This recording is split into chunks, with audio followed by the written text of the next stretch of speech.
I believe we had Mr. Rakesh Shetty with us from the Congress. Yes, sir. And he suddenly seems to have disconnected. I don't know why. He's checking the frame and the audio. I thought you had already checked it and the audio. I'm not sure what's really going on over here. But in any event, there are two things which arise over here which is very, very important, sir.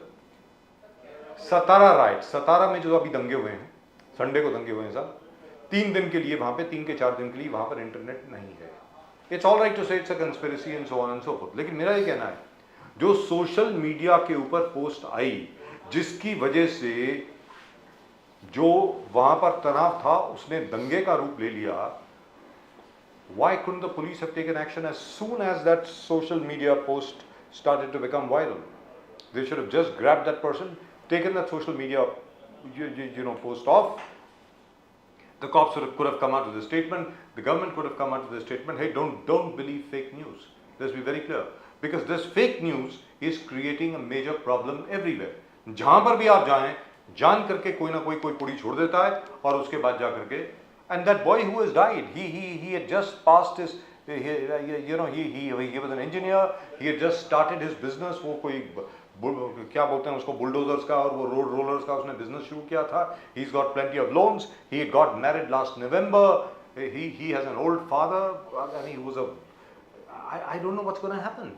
This is terrible.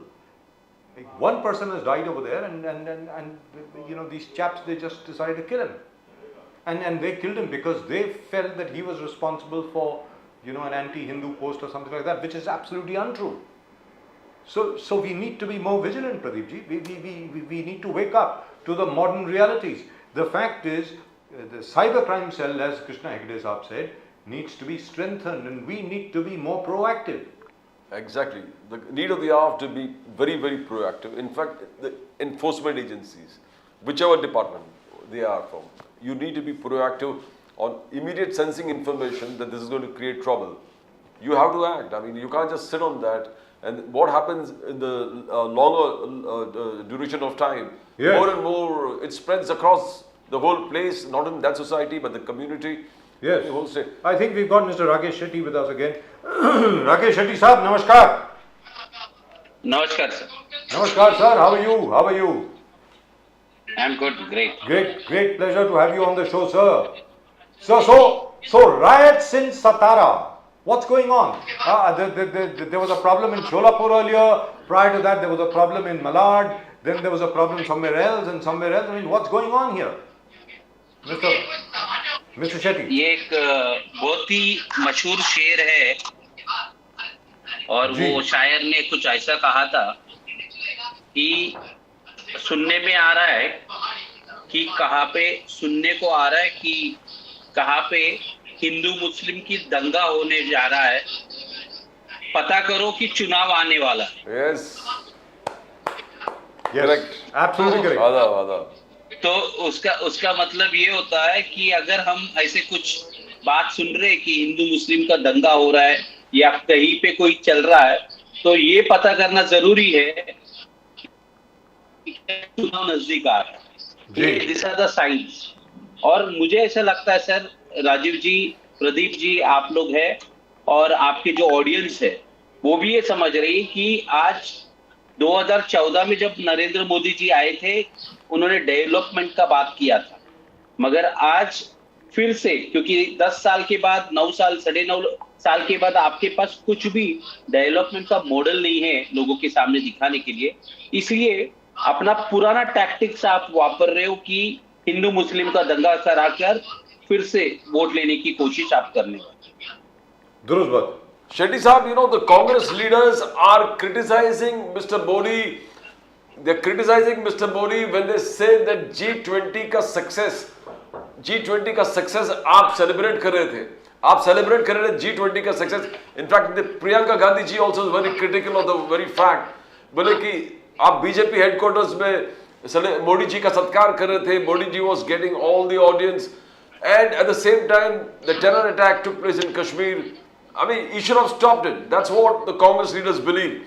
And all the India Alliance believe that he should have stopped the celebrations and thought about what to do when the terror attack in Kashmir was concerned. Now, how are you going to look forward to this? ये बात करना चाहिए. Farooq Abdullah says we need to talk to Pakistan. Mr. Shetty has just told people not to talk so loudly, I think. Yes, yes. Right, who are behind तो it. जी, बोलिए sir. तो शेट्टी साहब, how do you see that? The Congress critical. G20 का success आपको बताता हूँ. G20 में India को क्या मिला हमें पता नहीं, मगर यूएसए को क्या मिला वो मैं आपको बताता हूँ. जॉय बाइडेन जी आए इंडिया में, उन्होंने सबसे पहला जो आईफोन, आईपैड, इसके ऊपर जो इंडिया को कस्टम ड्यूटी मिलती थी उसको वो कम करके, जो 100% होता है उसको कम करके 15% कर दिया और वो लेके गए. सेकेंड उपलब्धि ये है कि जो इंपोर्ट टैक्स मतलब हमारा जो भी कस्टम ड्यूटी है उसको उन्होंने रिड्यूस करके उनके किसानों के लिए लेके गए. जैसे वहां से पे जो है हमारा जो फल है ये एप्पल्स जो है उसके ऊपर इनकम यहाँ पे जो टैक्स लगता था, कस्टम लगता था, उसको उन्होंने फ्री कर लेके गए. तो ये दो मुद्दा मुझे समझ में आया कि यूएसए ये बेनिफिट करके मोदी जी के नाक के नीचे से ये प्रॉफिट लेके गए. और इंडिया को इसमें क्या मिला? ये इतना बड़ा G20 जिसका बजट सैंक्शनड था 400 करोड़ रुपीस, उसको उन्होंने 3 टाइम्स बढ़ाकर, आप देखिए पूरे दिल्ली को 3 दिन बंद रख दिया, पूरे और विज्ञापन देकर 3 से 4 गुना ज्यादा खर्चा उन्होंने कर दिया. तो इसका बेनिफिट किधर है इंडिया को?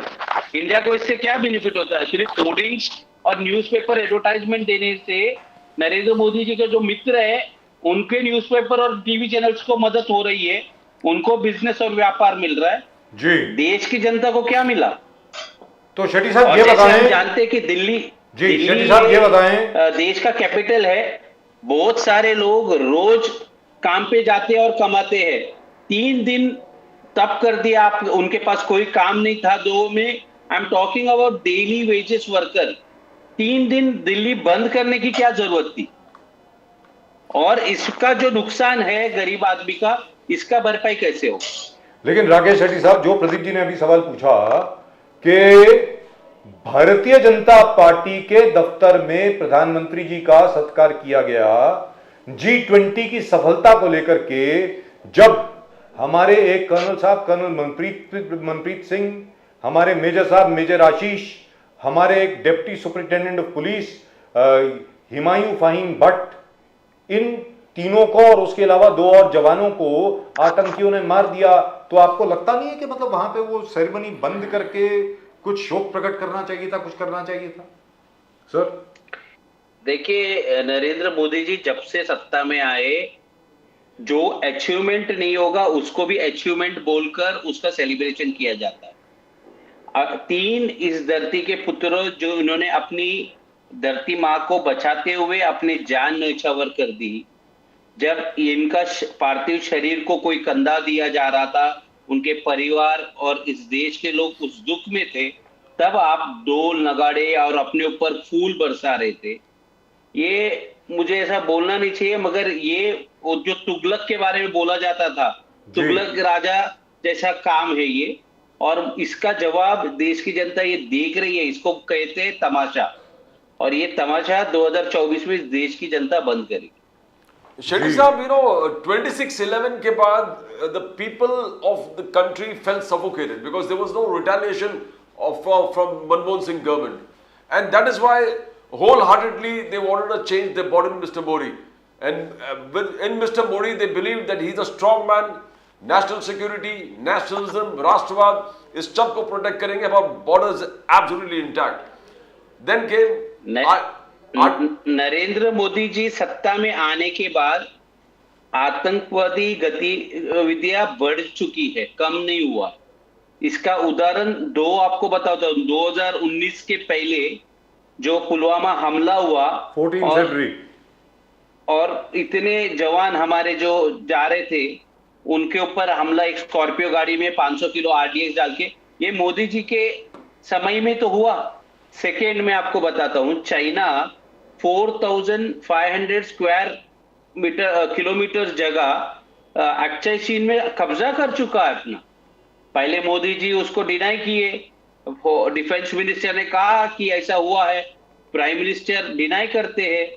हमारे जो डिफेंस एडवाइजर है अजीत डोभाल जी, वो चाइना से बात करने जाते कि जो जमीन आपने हमारे अंदर आपने जो घुसपैठ किया है, इसको ये जमीन आपको छोड़ना चाहिए करके। तो देश की जनता तो ये देख रही है ना किधर आतंकवादी गतिविधियां कम हुई है। जैसे कश्मीर फाइल्स करके इन्होंने एक फिल्म बनाई और उसका प्रोपेगेंडा किया। कश्मीरी पंडित के ऊपर जो अन्याय हुआ वो तब कांग्रेस की सत्ता नहीं थी, इन्हीं का समर्थन किया हुआ केंद्र सरकार थी। जी दूसरी बात, और उस समय में मुझे लगता है वीपी सिंह साहब का सरकार थी, था। उसके बाद वीपी सिंह जी प्रधानमंत्री थे, करेक्ट, प्रधानमंत्री थे और उनका समर्थन भारतीय जनता पार्टी का दे था। रही थी, करेक्ट। और सेकेंडली नरेंद्र मोदी जो कहते हैं कि पहले कहते थे कि पाकिस्तान को हमको मार देंगे, चाइना को लाल आंख करके बात करेंगे। अरे चाइना का प्रेसिडेंट इस समिट में नहीं आया, रशिया का राष्ट्रपति इस समिट में नहीं आया। कहाँ पे है अचीवमेंट? जिनसे हमारा बायलैटरल टॉक्स हो रहे थे वही लोग नहीं आ रहे। आज हमें सबसे बड़ा दिक्कत यूएसए से नहीं है, हमें सबसे बड़ा दिक्कत जापान से नहीं है, हमें दिक्कत है बाजू के नेबरिंग कंट्रीज से, हमें चाइना से है, पाकिस्तान से है, बांग्लादेश से है। तो इनसे आप देखिए कि जब से प्रधानमंत्री मोदी जी आए इनसे हमारी हालत खराब हुई है, हमारी बातचीत बंद हुई है, इनके साथ ट्रेड अपना खराब हुआ है। और घुसपैठ जो आप कह रहे कि मोदी जी ऐसा दिखाते हैं कि वो बहुत स्ट्रांग है, मगर मुझे नहीं लगता कि ये कोई स्ट्रांग प्राइम मिनिस्टर। सर यहाँ पर एक चीज आपसे पूछना चाह रहा हूँ, बड़ा ये बड़ा संगीन सा सवाल है। आपको आवाज आ रही है सर? हाँ मुझे आ रही है, बट मैं आपको बता देना चाहता हूँ प्रदीप जी ने जो क्वेश्चन पूछा वो सुनाई नहीं दे पाया, बिकॉज इस वक्त मैं हैदराबाद में हूँ। यहाँ पे कांग्रेस का CW सेक्शन कल से शुरू हो रहा है। लवली। हाँ, so that thank is you the so much reason, for joining us, So sir. I will just tell the One question. second, one second. Yes, yes. Thank you so much for joining us, sir, from Hyderabad. Sir आपसे ये जानना चाह रहा हूँ कि जो India alliance है उन्होंने ये निर्णय क्यों ले लिया सर कि ये 12 एंकर्स के शो को बॉयकॉट करेंगे हम लोग? Why have you taken that decision, sir? देखिए वो 12 एंकर नहीं है, मैं तो ये कहूंगा उनको पत्रकार अगर मैं कहूंगा तो फिर आप और प्रदीप जी जैसे पत्रकारों का इंसल्ट है। ये पत्रकार नहीं है, ये लोग दलाल है। इनके टॉक शो में हम जाते हैं, डिबेट पे जाते हैं, तो ये डिफरेंशिएट करना मुश्किल होता है कि भारतीय जनता पार्टी का प्रवक्ता कौन है और एंकर कौन है। क्योंकि जैसा भारतीय जनता पार्टी का प्रवक्ता कुछ नहीं बोल पाता है, एंकर बीच में कूद जाता है। जैसे ही कुछ हम नरेंद्र मोदी जी के बारे में बात करेंगे, जैसे ही हम लोग अदानी का बात करेंगे, एड चला देंगे। और सबसे बड़ी बात, तीसरी पॉइंट जिसके लिए इनको बैन किया गया, इस देश को रूल करने का राजनीति कोई कर रहा है, तो ये जो एंकर्स है ये कर रहे, जिसके कारण इनको बैन किया गया। प्रदीप जी, Shady साहब, coming back, we'll come back to what?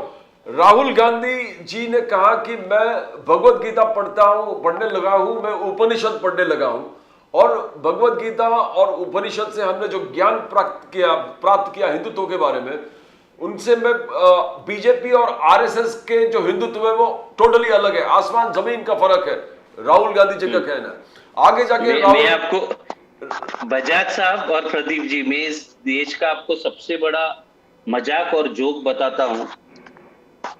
अगर किसी ने भगवत गीता पढ़ा है, किसी ने अगर रामायण पढ़ा है, किसी ने 4 वेद है हमारे, अगर किसी ने वो 4 वेद पढ़ा है, तो मैं उनसे पूछना चाहता हूं सबसे विनम्र से कि क्या इसमें कहीं पे भी हिंदू इस लेटर का मेंशन किधर किया गया है, कहीं पे लिखा गया है? तो मुझे बताइए। ये जो हिंदुत्व करते हैं ना, कुछ दिन पहले इन्होंने देश को गुमराह करने के लिए, जब अदानी जी के ऊपर उनके 2 पार्टनर्स का खुलासा हुआ और उनका जो इन्वेस्टमेंट का खुलासा हुआ, तो देश को एक नया इन्होंने एक एजेंडा परोस दिया, जिसमें इंडिया वर्सेस भारत उन्होंने शुरू कर दिया। हिंदू ये जो वर्ड है ना, ये भगवत गीता में भी लिखा नहीं है, रामायण में लिखा नहीं है, और 4 वेद है हमारे, वो चारों वेद में नहीं है। तो हिंदुत्व तो बहुत दूर की बात है। उसी तरह इंडिया को इन्होंने डिफेम करने का कोशिश किया। अलेक्जेंडर जब इस देश के पास आया था, जब वो कॉन्कर कर रहे थे, जब वो इंडस नदी के पास आया था, उससे पहले भी इंडिया ये नाम लिखा हुआ है बुक्स में, लिटरेचर में। तो जो ये लोग इंडिया को बदनाम करने का कोशिश कर रहे हैं कि ये कहना कि ब्रिटिश ने दिया हुआ गाली है इंडिया, और हमारे देश का नाम ये लोग खराब कर रहे हैं, ये इस तरह इस देश के लोगों को मिसगाइड करते हैं। और मैं इस आपके चैनल के द्वारा इस देश के युवाओं को ये मैसेज देना चाहता हूं कि आप लोग को हिंदी भी आता है, आप लोग को इंग्लिश भी आता है, मार्केट पे जाइए, भगवत गीता हो या रामायण है, 500 रुपया का बुक है, इसको लाके पढ़िए। यूट्यूब में चौथी फेल कोई बाबा का ड्रेस पहनकर हमें गलत रामायण और गलत महाभारत पढ़ाने का पाठ जो कर रहे हैं, इसको बंद करना चाहिए।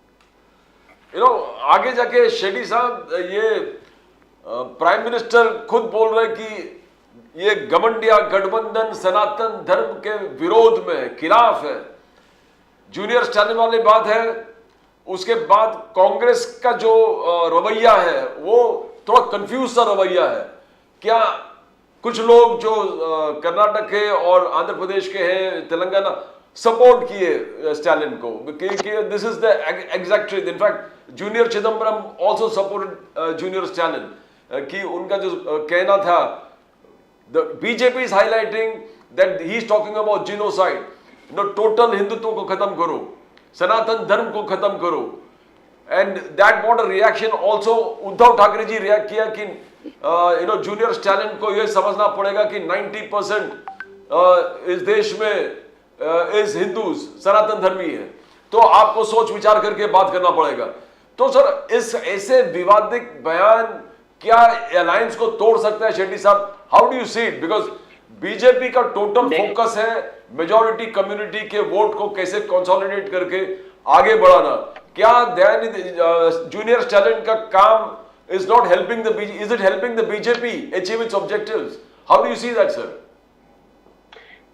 सबसे पहली बात कि आपने जैसे कहा कि जूनियर स्टालिन का जो बयान था उसको सही ढंग से अगर आपने देखा तो उसको मिसकोट किया गया, क्योंकि उन्होंने जो विरोध किया वो जाति व्यवस्था है जो सनातन धर्म में, हिंदू धर्म में ही है।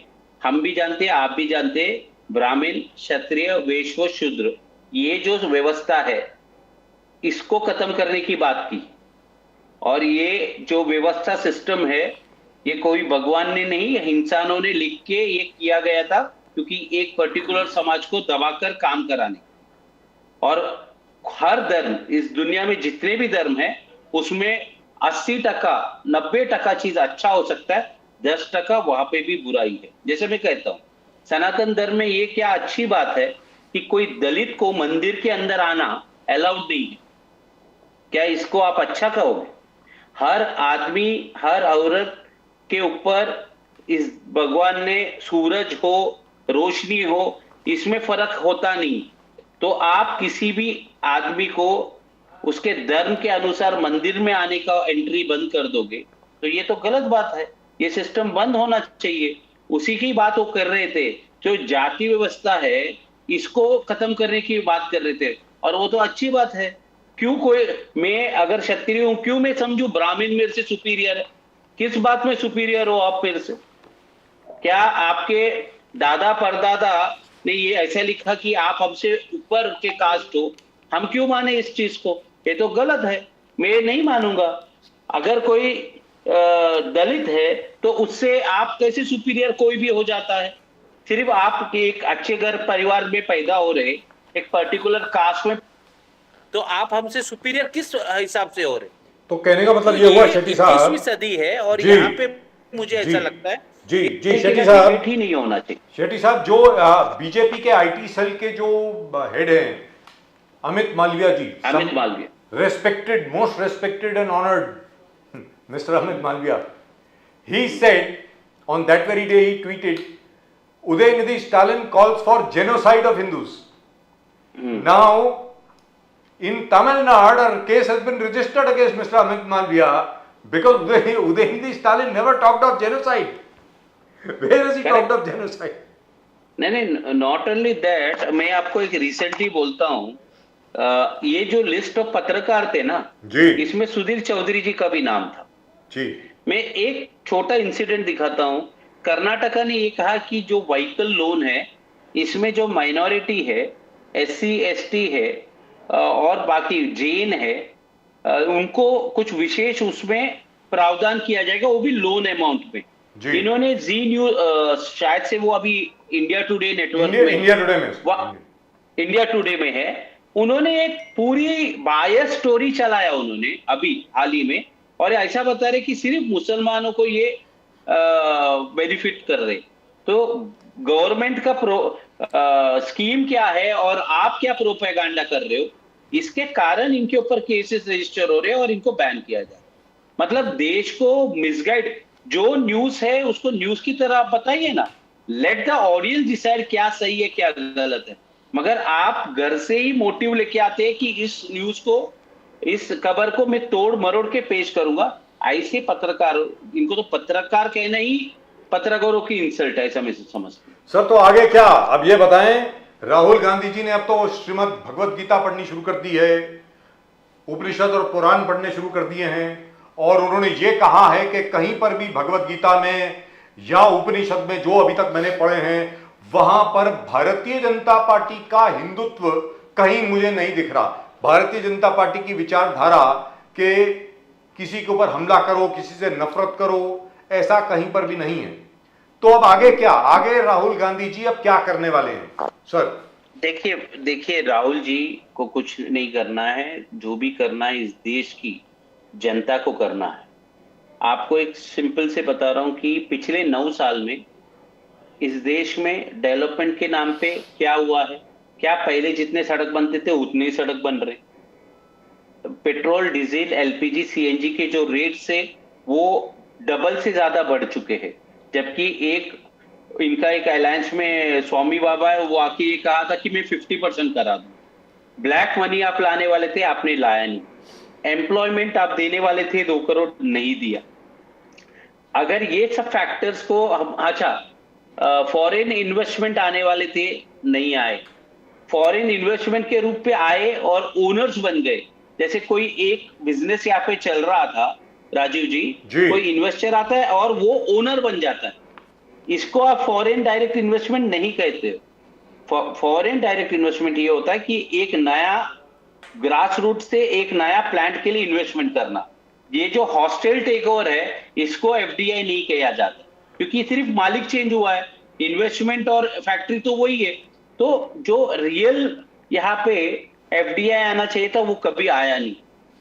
GDP देख लो, पर कैपिटा इनकम देख लो, किसानों का हालत देख लो, मजदूरों का देखो।